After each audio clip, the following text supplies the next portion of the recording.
tá curtindo o rolê ou não? Tô com medo dessa porra aqui, não tem de segurança, mano. Vai se foder, velho. Ô, Boga, Tô com medo. filmando. Nossa,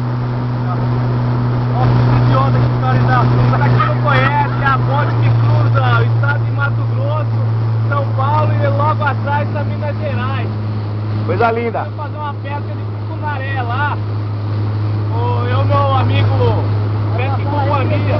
Vai passar a receber a pesca. Passar a receber a pesca. A gente vai estar parando aqui. Previsão para muito tucunaré. Peguei 3 ursos. Onde Tem vai uma estrela estar? cadente ali agora. Aí quando o cara põe um bagulho desse pra suportar a ponte embaixo da água.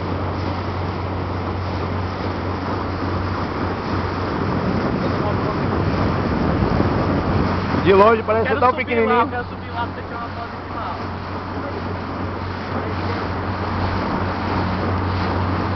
Bebasa com os trãs lá.